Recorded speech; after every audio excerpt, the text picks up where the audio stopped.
नमस्कार दोस्तों, वसंत education hub के ऑनलाइन प्लेटफॉर्म पर आपका स्वागत है। मेरा नाम है शशांक अग्रवाल। हम मध्य प्रदेश का भूगोल पढ़ रहे हैं। लाइव आ गए क्या आप सभी? अगर लाइव आ गए हो तो प्लीज़ ज्वाइन कर लीजिए क्लासेस को। चलिए शुरू करते हैं। देखिए, हमने कल के लेक्चर में मध्य प्रदेश के भूगोल का एक ओवरव्यू देखा था कि हमारा मध्य प्रदेश भौगोलिक रूप से दिखता कैसे है। ठीक है, कल के लेक्चर में हमने मध्य प्रदेश का एक सामान्य परिचय देखा था, जिसमें हमने ये देखा था कि हमारा मध्य प्रदेश भौगोलिक दृष्टि से किन पर्वत पठारों का एक समूह है। ठीक है, हमने कल के लेक्चर में देखा था कि हमारे मध्य प्रदेश की जो सीमाएं हैं, देखिए ये है ऐसा लगभग हमारा मध्य प्रदेश। ठीक है, आपने मध्य प्रदेश का मैप का आउटलाइन बनाना सीख लेना है।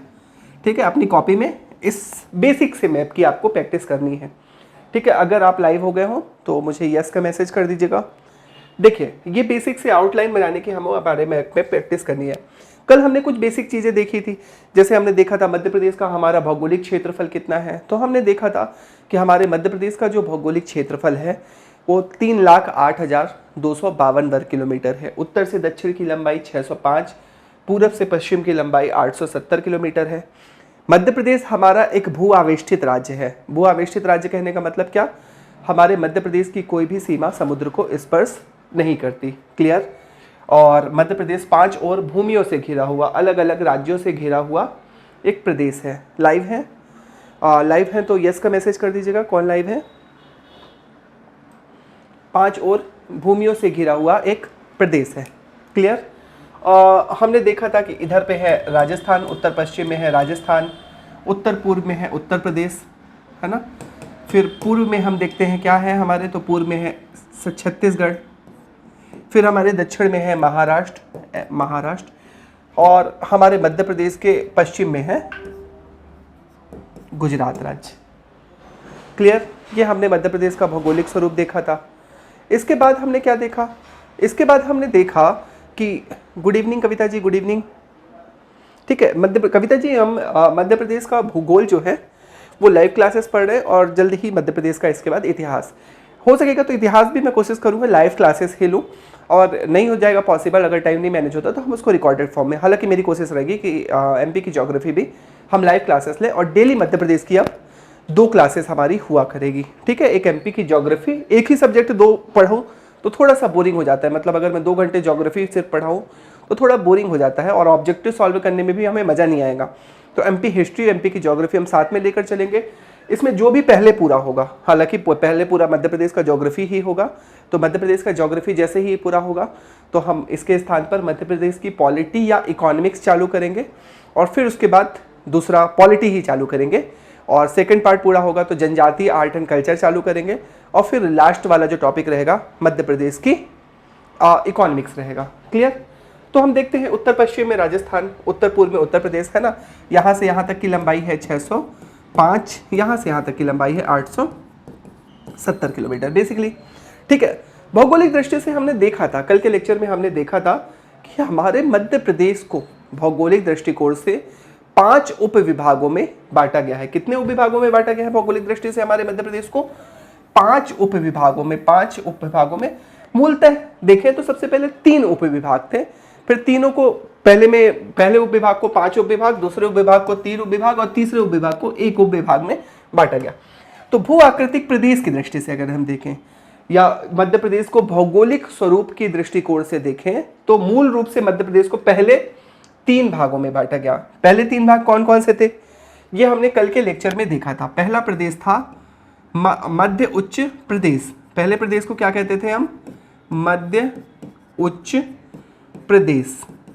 ठीक है, दूसरा उपविभाग क्या था मध्य प्रदेश का? इसे कहा जाता था सतपुड़ा मैकल श्रेणी। दूसरा उपविभाग क्या था? सतपुड़ा मैकल श्रेणी। और तीसरा प्रदेश था जिसे कहा जाता है पूर्वी पठार। क्लियर? तो इस तरह हमारा मध्य प्रदेश 3 उप विभागों में बांटा गया, मध्य उच्च प्रदेश, सतपुड़ा मैकल श्रेणी और पूर्वी पठार। मध्य उच्च प्रदेश कल मैंने बताया था पुनः 5 उप विभागों में बांटा गया। पिछले लेक्चर में हमने देखा था मध्य उच्च प्रदेश को पुनः 5 उप विभागों में बांटा गया था। मध्य उच्च प्रदेश कौन कौन से उपविभाग थे? पहला था मालवा का पठार, दूसरा था रीवा पन्ना का पठार,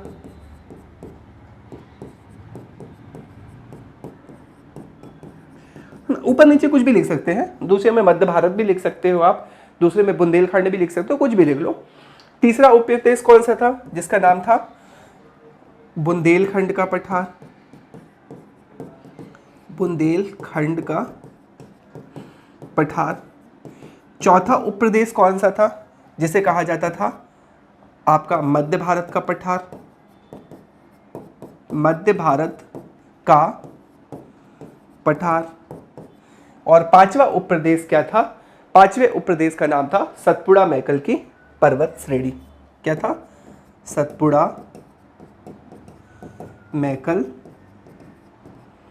श्रेणी या सतपुड़ा मैकल की पर्वत श्रेणी। इस तरह हमारा मध्य प्रदेश, मध्य उच्च प्रदेश 5 भागों में बांटा गया। कौन कौन सा?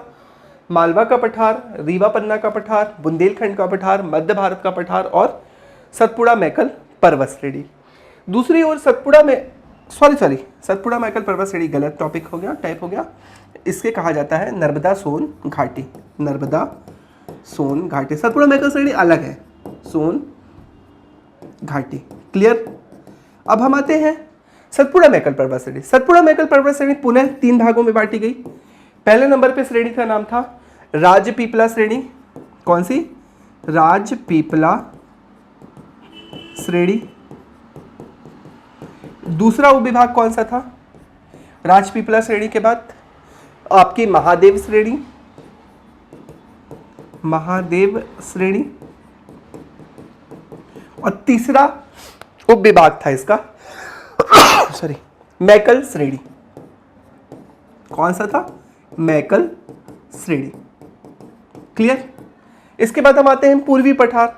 पूर्वी पठार में एकमात्र पठार था जिसका नाम था बघेलखंड का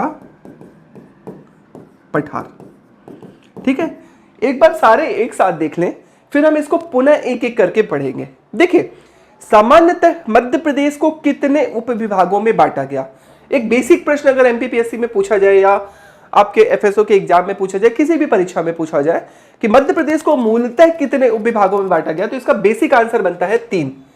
मध्य प्रदेश को मूलतः 3 उपविभागों में बांटा गया है। ये सिंपल सा कितने उपविभागों में बांटा गया है ना? मध्य उच्च प्रदेश, सतपुड़ा मैकल श्रेणी और पूर्वी पठार।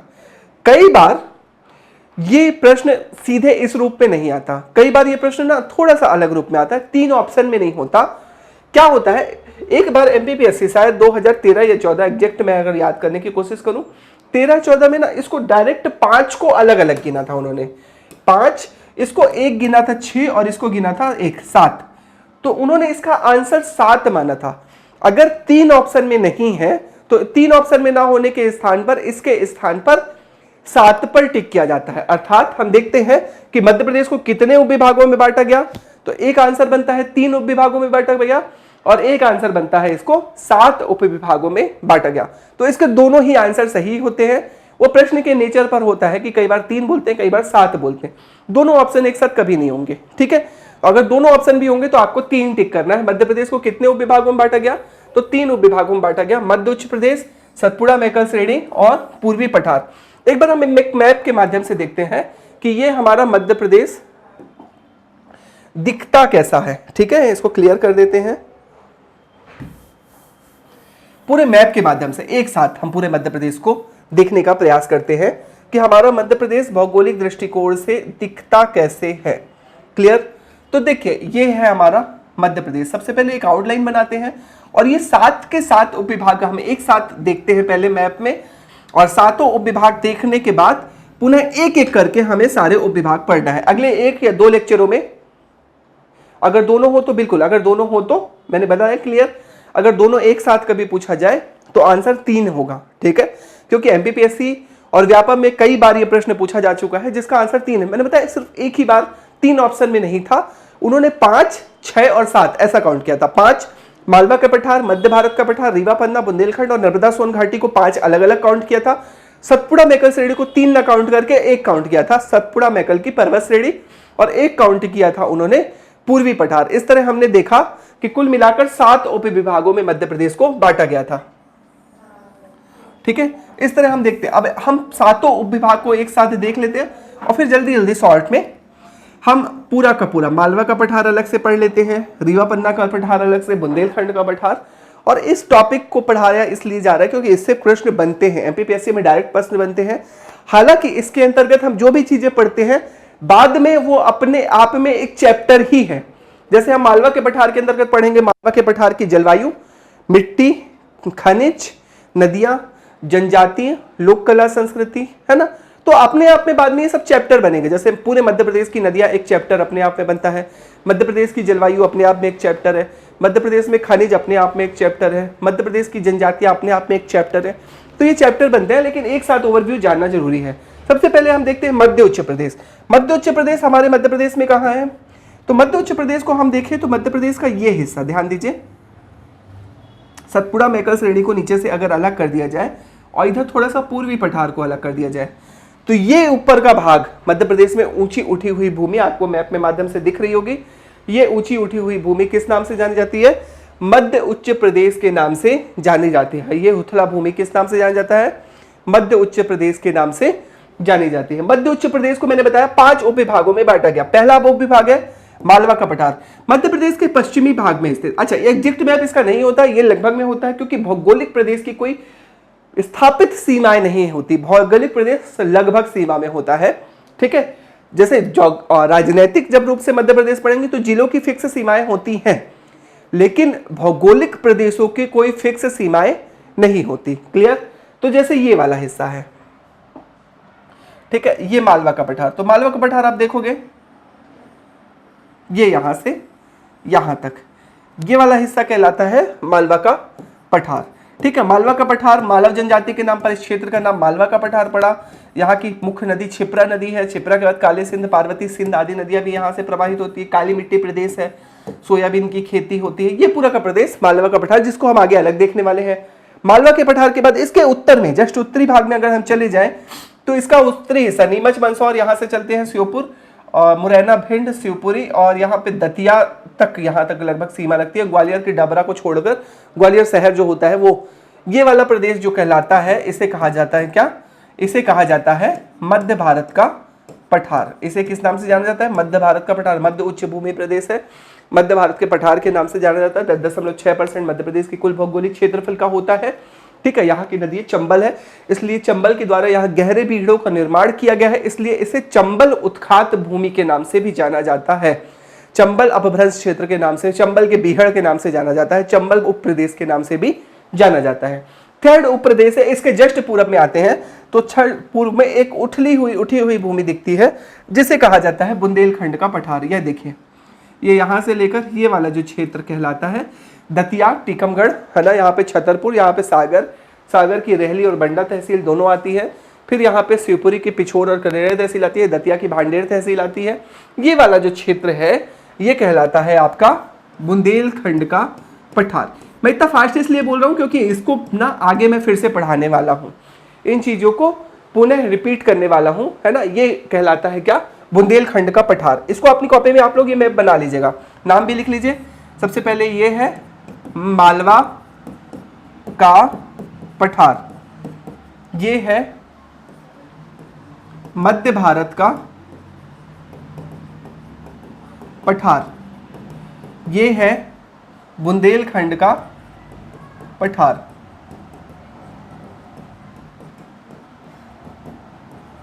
बुंदेलखंड के पठार के दक्षिण में आओ तो एक पट्टी के नुमा क्षेत्र कैमूर श्रेणी के जो कगारी प्रदेश है, इसको बिंद कगार प्रदेश के नाम से जाना जाता है।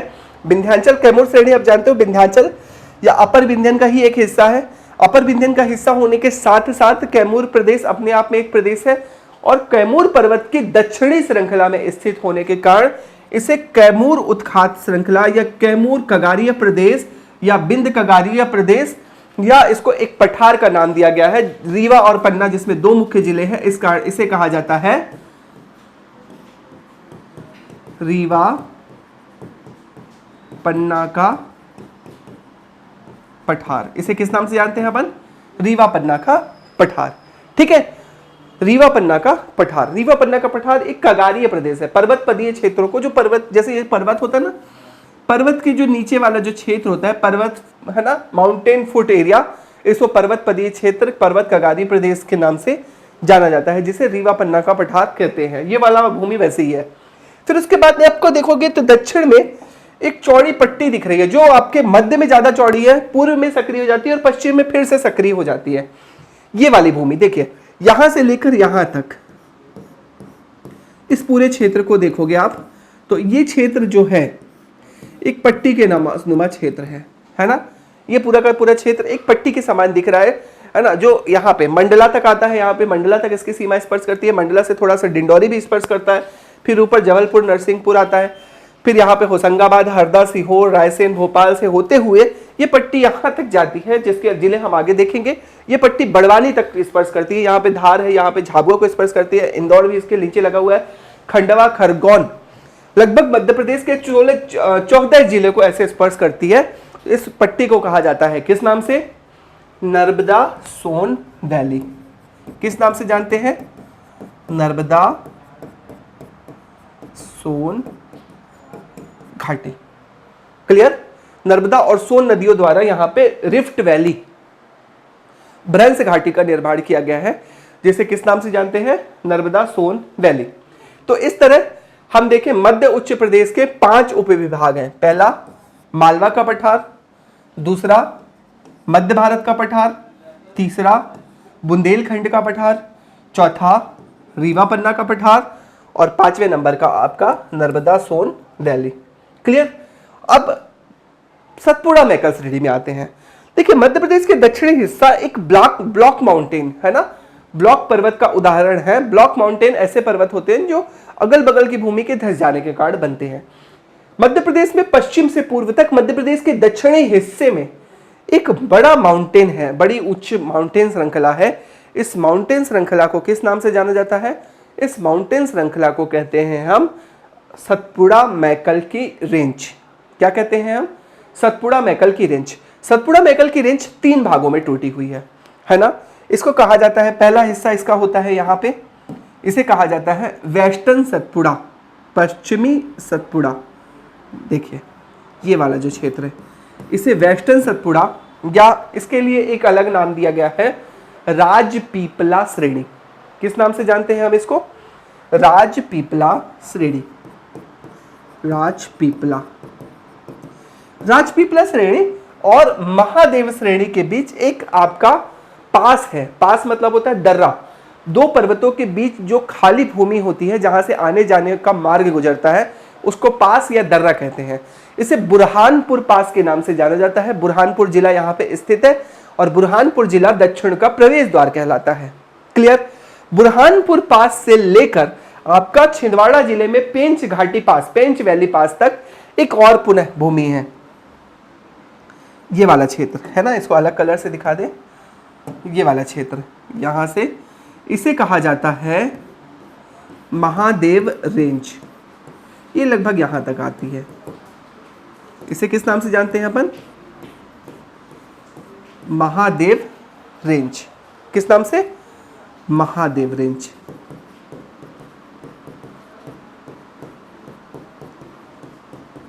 ठीक है।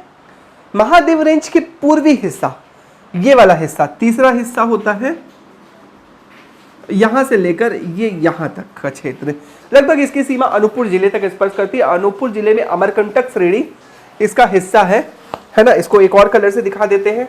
इसको कहा जाता है किस नाम से? इसको जाना जाता है मैकल रेंज से। इसको किस नाम से जानते हैं? मैकल श्रेणी। ठीक है। इस तरह हम देखते हैं तो सतपुड़ा मैकल श्रेणी के 3 पार्ट हैं। सतपुड़ा मैकल श्रेणी के कितने पार्ट हैं? 3 पार्ट हैं। पहला राजपीपला रेंज, दूसरा महादेव रेंज और तीसरे नंबर पे मैकल रेंज। अब आपको कोने में छोटी सी भूमि दिख जाएगी। आप देखिए तो मध्य प्रदेश के कॉर्नर, पूर्वी कॉर्नर पे एक छोटी सी भूमि अलग से दिख रही है आपको। ये वाला हिस्सा ध्यान दीजिएगा। तो एक मध्य प्रदेश के कॉर्नर में ये छोटी सी भूमि, मध्य प्रदेश का सबसे छोटा पठार, मध्य प्रदेश के कुल भौगोलिक क्षेत्र का केवल 7% हिस्सा है। इसका कुल भौगोलिक क्षेत्रफल लगभग 23,000 वर्ग किलोमीटर है। ये अर्धचंद्राकार एक क्षेत्र है, कर्क रेखा इसके बीच से होकर गुजरती है। इसको पूर्वी पठार या हम बघेलखंड, यहां से इसको साफ कर दें, बघेलखंड के पठार के नाम से जानते हैं। किस नाम से जानते हैं? बघेलखंड का पठार। क्लियर? ये है आपका मैकल। ये है हमारे मध्य प्रदेश का भौगोलिक स्वरूप। समझ में आया आपको? कोई डाउट है इसमें? ठीक है, ये मैप आपको कॉपी में बनाना आना चाहिए। इस मैप को कॉपी में बना लीजिए। अब एक एक करके हम इसके सारे पठारों को पढ़ना चालू करते हैं। ठीक है, सबसे पहले हम देखेंगे मालवा। मालवा के बाद हम पहुंचते हैं मध्य भारत, फिर बुंदेलखंड, फिर रीवा पन्ना, फिर इसके बाद हम आएंगे नर्मदा सोन घाटी, फिर सतपुड़ा मैकल में राजपीपला, महादेव, मैकल, फिर पूर्वी पठार या बघेलखंड के पठार में हम पहुंचते हैं। देखिए, तो पहला प्रदेश स्टार्ट होता है, ये भू आकृतिक प्रदेश हमने बता दिया। अच्छा, ये एक मैप है जो मैंने अपनी कॉपी में बनाया था, कॉपी से यहाँ पे कॉपी कर लिया है मैंने। आप इस मैप में भी देख सकते हो मध्य प्रदेश को। ठीक है, इस मैप में अगर आप देखोगे तो आपको समझ में आ जाएगा, है ना। ये है मालवा का पठार का हिस्सा।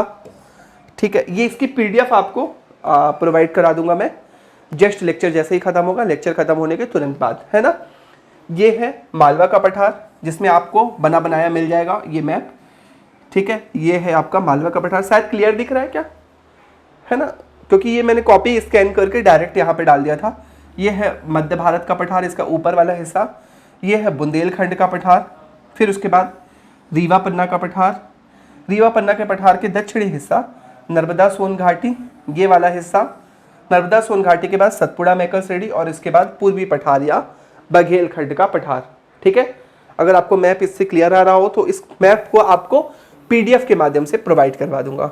ठीक है, चलिए अब एक एक करके हम इन मैप्स को पढ़ना चालू करते हैं। जैसे पहला हिस्सा है मालवा का पठार। मध्य प्रदेश के भौगोलिक उप प्रदेश में मालवा का पठार एक अति महत्वपूर्ण पठार है। कहां है मालवा का पठार? देखिए, मध्य प्रदेश का पूर्वी हिस्सा, यहां से चालू करते हैं। नीमच मंदसौर को अगर छोड़ दिया जाए, थोड़ा सा आगे बढ़ते हैं, यहां पे शिवपुरी से चालू करते हैं। शिवपुरी, गुना, सागर का कुछ हिस्सा, भोपाल, रायसेन। दक्षिणी हिस्सा आपका यहाँ से चालू होता है बड़वानी के उत्तर से, यहाँ से होते हुए ये पूरा हिस्सा ये कहलाता है मालवा का पठार। यह हिस्सा किस नाम से जाना जाता है? मालवा का पठार। प्राचीन मालव जनजाति के नाम पर इस पठार को मालवा का पठार कहा गया, है ना। यह मध्य प्रदेश के कुल भौगोलिक क्षेत्रफल का लगभग 28% एरिया कवर करता है ना। मालवा के पठार का नाम मालवा क्यों पड़ा? इसके दो रीजन मिलते हैं। पहला रीजन ये मिलता है कि प्राचीन काल में यहाँ एक जनजाति निवास करती थी। इस जनजाति का नाम था, बेसिकली हम इतिहास में पढ़ें तो औलिकर लगभग शासन काल था। औलिकर बेसिकली कहाँ के थे? तो मंदसौर के, दसपुर के औलिकर के नाम से जाने जाते। औलिकर शासन काल लगभग माना जाता है 2री-3री सदी के आसपास वाला शासन काल है। यहाँ पे एक ट्राइबल का उल्लेख मिलता है, इस ट्राइबल का नाम था मालव। तो मालव जनजाति के मूल निवास स्थान के कारण इस क्षेत्र को मालवा कहा गया। दूसरा एक रीजन मिलता है कि ये पूरा का पूरा जो क्षेत्र है ना, काली मिट्टी वाला क्षेत्र है। ये पूरा का पूरा क्षेत्र कैसा है? काली मिट्टी वाला क्षेत्र है, और काली मिट्टी के क्षेत्र होने के कारण इस क्षेत्र को मालवा कहा गया। काली मिट्टी को संस्कृत में कहते हैं मल, और इस क्षेत्र को कहते हैं मालवा, है ना। यहाँ पे नदियाँ कैसी है? तो बड़ी फेमस यहाँ की जो सबसे मालवा की सबसे पवित्र नदी क्षिप्रा नदी कहलाती है ना, जो इंदौर की काकरी बरडी से पहाड़ी, मऊ की जानापौं, सॉरी इंदौर में मऊ की जानापौं से निकलती है, और जानापौं से निकल के ये आपके उत्तर की ओर प्रवाहित होती है। ठीक है, उत्तर की ओर प्रवाहित होते हुए ये आपके मंदसौर के निकट जाके चंबल नदी में मिल जाती है। इसके अतिरिक्त काकरी बरडी से निकलती है चंबल नदी, जो मध्य भारत के पठार में बहती है ना, और मध्य भारत के पठार में बहते हुए ये श्योपुर, मुरैना, भिंड की सीमा से स्पर्श करते हुए और श्योपुर मुरैना भेड़ किसी इटावा यूपी के पास किस में मिल जाती है, यमुना नदी में मिल जाती है। ठीक है, फिर उसके बाद पहले चंबल, ये ऐसा है, ये चंबल नदी, फिर उसके बाद यहाँ से बगल से निकली नीमच मंदसौर के पास मिल जाती है छिपरा नदी, फिर एक काली सिंध नदी देवास के बगली गांव से निकल के उत्तर में चंबल में मिल जाती है। फिर एक पार्वती नदी है ना, और पार्वती नदी सीहोर के आष्टा तहसील से निकलती है और उत्तर की ओर प्रवाहित होती हुई यहाँ पे मिलती है। फिर एक सिंध नदी भी है जो ग्वालियर से बहती हुई इटावा यूपी पर जाके मिलती है। तो ये कुछ प्रमुख नदियाँ हैं। जैसे इंदौर की खान नदी भी जो है छिपरा की सहायक नदी है जो आपके मालवा की प्रमुख नदियों में आती है। नदियों के बाद अगर हम यहाँ देखें, नदियों के बाद जलवायु कैसी है, तो मालवा की जलवायु के विषय में एक चीनी यात्री आया था, फायन, है ना, सुंगों के शासनकाल में आया था, अग्निमित्र के शासनकाल में शायद आया था। उस चीनी यात्री फायन ने कहा है कि मालवा की जलवायु जो है दुनिया की सबसे अच्छी जलवायु मानी जाती है ना, वेस्ट जलवायु। यहाँ पे सम जलवायु है, गर्मी में ज़्यादा गर्मी नहीं पड़ती, ठंड में ज़्यादा ठंड नहीं पड़ती, औसत वर्षा भी लगभग 100 सेंटीमीटर होती है। ठीक है, जलवायु के बाद मिट्टी, इस पूरे क्षेत्र में खास ध्यान देने वाली बात है, इस पूरे क्षेत्र में काली मिट्टी का विस्तार है, पूरे के पूरे क्षेत्र में काली मिट्टी है। अच्छा, काली मिट्टी भी यहाँ पे 3 रूपों में है, गहरी काली, मध्यम काली और छिछली काली, जिसमें जो दक्षिणी हिस्सा जो आपके नर्मदा सोन घाटी से लगा हुआ है वहाँ पे गहरी काली, और शेष मालवा के पठार में मध्यम प्रकार की काली मिट्टी पाई जाती है। मध्यम काली मिट्टी जो होती है ना, खास तौर पर बड़ी उपजाऊ मिट्टी कहलाती है। ये सोयाबीन और जो है गेहूं की फसल के लिए उपयुक्त है, इसलिए मालवा के पठार में जो कृषि है वो बड़ी उन्नत अवस्था में है ना। कृषि में हम देखें तो पहले के समय कॉटन होता था, अभी सोयाबीन होती है खरीफ के मौसम में, वर्षा ऋतु में।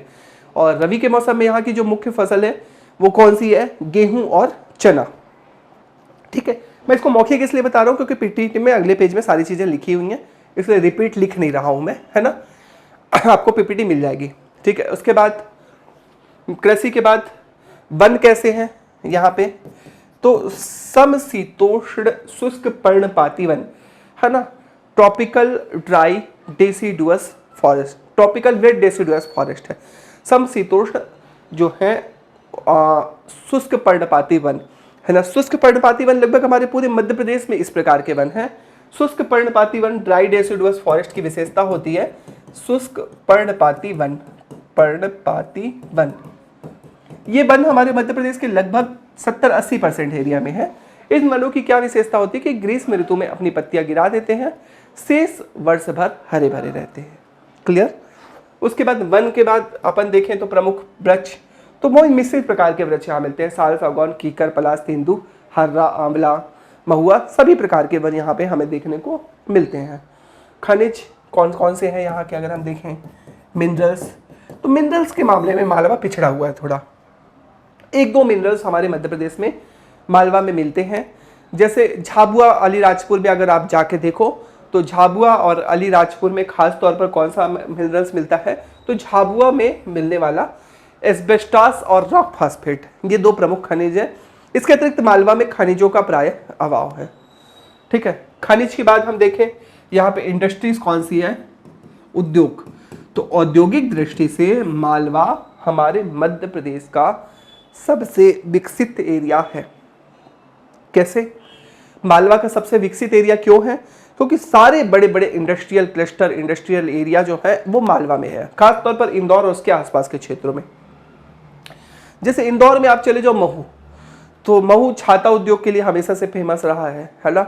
महू इस समय जो फेमस है वर्तमान समय में फार्मास्यूटिकल इंडस्ट्री, दवा निर्माण उद्योगों के लिए जाना जाता है। इंदौर स्वयं आईटी पार्क के लिए है। धार जिले में चले जाओ तो पीथमपुर जो भारत का डेट्रॉइट कहलाता है, ये ऑटोमोबाइल इंडस्ट्री के लिए जाना जाता है। ऑटोमोबाइल इंडस्ट्री मतलब कार निर्माण उद्योगों के लिए जाना जाता है। फिर मालवा की जो कॉटन इंडस्ट्री है वो इतिहास में हमेशा से फेमस रही है। इंदौर में कम से कम 50 से अधिक संख्या में सूती वस्त्र मिले हैं। बड़ी बड़ी मिलों के नाम बात करो तो मालवा मिल के नाम से जाने जाते हैं, बॉम्बे कॉटन मिल के नाम से जाने जाते हैं, बड़ी बड़ी सेठ गोविंद दास कॉटन मिल के नाम से जानी जाती है। फिर जब से सोयाबीन उत्पादन हुआ तो उज्जैन इंदौर में बड़ी बड़ी सोयाबीन की फैक्ट्रियां लगाई गई, तो सोयाबीन उद्योगों के लिए भी जाना जाता है। इंदौर कलेडरिंग प्लांट के लिए जाना जाता है। देवास लेदर उद्योगों के लिए जाना जाता है। तो ये पूरे के पूरे क्षेत्र जो है मालवा, वो भारी उद्योगों के लिए, बड़े बड़े उद्योगों के लिए फेमस है ना। उद्योगों के बाद जनजाति कौन सी है? तो मालवा में जो सबसे प्रमुख जनजाति आपकी निवास करती है, ट्राइबल निवास करती है, उस ट्राइबल का नाम है भील ट्राइबल। मालवा में निवास करने वाली कौन सी ट्राइबल है? भील ट्राइबल। भील, ये मालवा में भील जनजाति, जो मुख्य रूप से आपकी केंद्रित है कहाँ पे? अलीराजपुर, झाबुआ और धार, 3 जिलों में केंद्रित है। और ये भील ट्राइबल मध्य प्रदेश की जनसंख्या के आधार पर सबसे बड़ी ट्राइबल कहलाती है, जो मालवा क्षेत्र में निवास करती है। भील के अतिरिक्त भिलाला, पटलिया, रथियास, बैगास, ऐसी कुछ और उपजातियां हैं इसकी, जो इसी मालवा क्षेत्र में निवास करती हैं। क्लियर? जनजातियों के बाद अगर हम देखें पर्यटन स्थल कौन कौन से हैं, तो मालवा में जो पर्यटन स्थल है वह उज्जैन, बिल्कुल टूरिस्ट प्लेस, उज्जैन बड़ा फेमस है। महाकाल की नगरी है। प्रत्येक 12 वर्ष में यहाँ पे एक महाकुंभ होता है। सूर्य जब सिंह राशि में प्रवेश करता है, जिसे सिंहस्थ महाकुंभ के नाम से जाना जाता है। क्लियर? तो महाकुंभ के लिए जाना जाता है सिंहस्थ महाकुंभ, तो टूरिस्ट प्लेस है उज्जैन। उसके बाद इंदौर में राजवाड़ा इत्यादि है। धार सिटी ऑफ जॉय, धार में मांडू जो शहर है वो सिटी ऑफ जॉय, पर्यटक नगरी या महलों की नगरी के नाम से जाना जाता है। तो ये यहाँ के टूरिस्ट प्लेस है। क्लियर?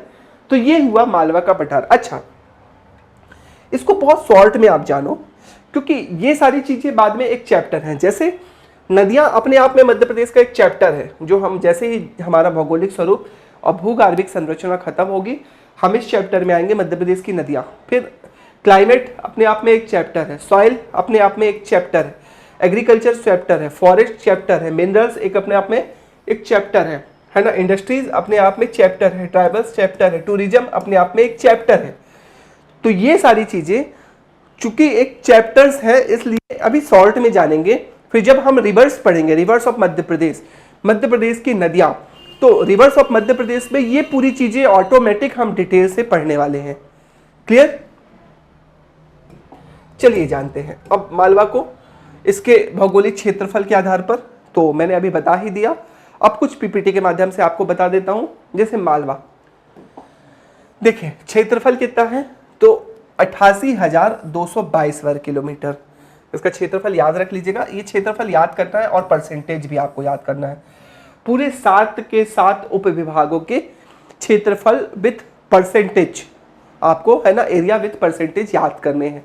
तो एरिया कितना है? 88,222 वर्ग किलोमीटर। इसके 88,222 वर्ग किलोमीटर है, जो हमारे कुल मध्य प्रदेश के भौगोलिक क्षेत्रफल का 28.62% है ना। कितना है?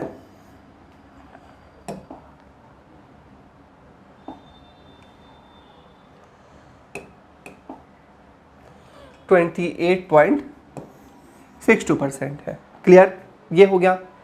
फिर उसके बाद विस्तार, जिले कौन कौन से हैं, तो मैंने बताया भोपाल, विदिशा, रायसेन, सीहोर, राजगढ़, आगरमालवा, शाजापुर, देवास, उज्जैन, झाबुआ, रतलाम, इंदौर, मंदसौर, सागर, गुना, धार।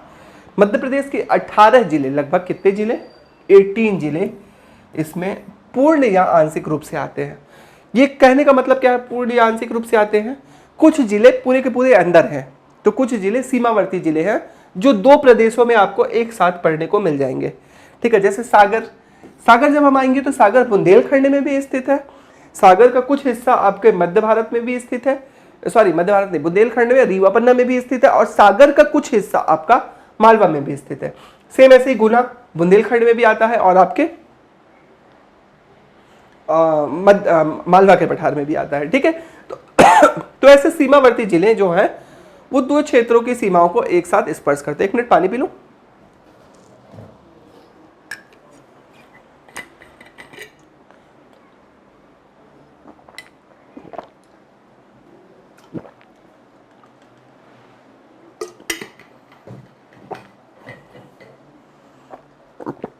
फिर उसके बाद निर्माण, निर्माण जो है इसकी भूगर्भिक संरचना में आपको डिटेल से पढ़ाने वाला हूँ।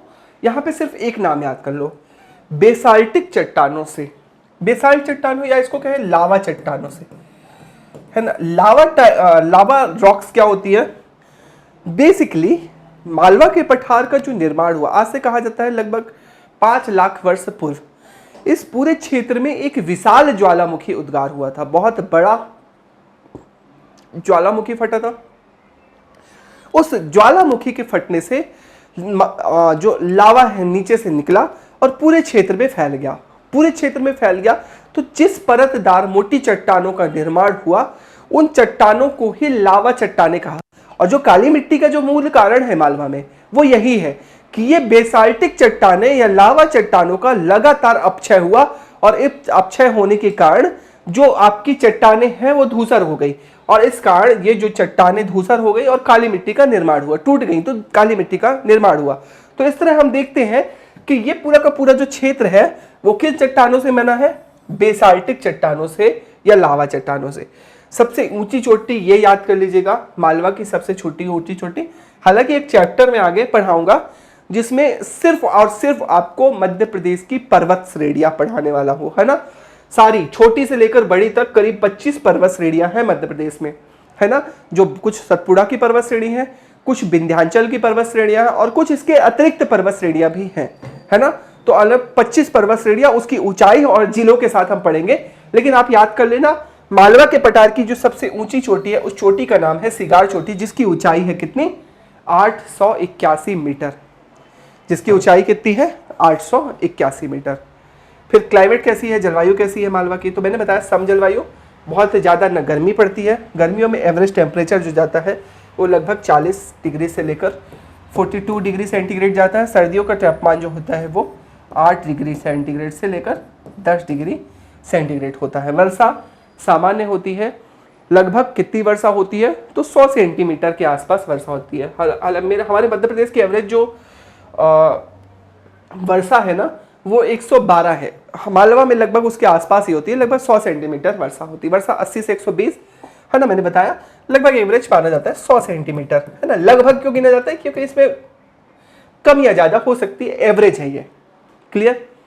फिर उसके बाद रिवर्स कौन सी है? तो मैंने बताया पहली रिवर है चंबल, दूसरी है छिप्रा। छिप्रा नदी बड़ी पवित्र नदी है जिसे मालवा की गंगा के नाम से जाना जाता है। काली सिंध, पार्वती, इसके बाद सिंध नदी का हिस्सा भी आता है, सिंध भी जोड़ सकते हैं इसमें। खान नदी या कान्हा नदी के नाम से जाना जाता है। मिट्टी, काली मिट्टी। अब चूंकि काली मिट्टी होती है तो खरीफ के मौसम में कॉटन और सोयाबीन, कपास और सोयाबीन, और रबी के मौसम में जो होता है यहाँ पे वो गेहूं और चने का उत्पादन होता है। तो ये महूक खेती है ना। वन कैसे? तो उष्ण कटिबंधीय मानसूनी वन या शुष्क पर्णपाती वन भी कहते हैं, ड्राई डेसिडुअस फॉरेस्ट भी कहते हैं। सागौन, तेतू, सन, घास, सभी विस्तृत प्रकार की लकड़ियाँ यहाँ पे मिलती हैं। बोली मालवी और निमाड़ी बोली, दोनों ही प्रकार की बोलियाँ हैं। कौन कौन सी? मालवी बोली और निमाड़ी बोली। खनिज, रॉक फास्फेट, एस्बेस्टस, ऐसे विशेष प्रकार के यहाँ पे खनिज मिलते हैं। ठीक है, तो ये पहला हुआ आपका मालवा का पठार। समझ में आया सभी को? उम्मीद है समझ में आ गया होगा। अब आज का लेक्चर हम यहीं पे क्लोज करते हैं। कल के लेक्चर में हम एक साथ, अब कल का लेक्चर लंबा लेक्चर करेंगे, लगभग 1.5 घंटे का, जिसमें मध्य भारत, रीवा पन्ना, बुंदेलखंड और नर्मदा सोन घाटी हम एक ही लेक्चर में कवर करेंगे। ठीक है, और कोई डाउट है आपके? लाइव है अगर तो, या फिर मुझे व्हाट्सएप पे मैसेज कीजिएगा, है ना। मेरा नंबर आप सभी के पास है, व्हाट्सएप पे मैसेज कीजिएगा। कोई डाउट हो तो हम उसको वहीं पे क्लियर करेंगे। तो आज की लेक्चर हम यही क्लोज करें। चलिए, वसंत एजुकेशन हब पर बने रहने के लिए आपका धन्यवाद। जय हिंद।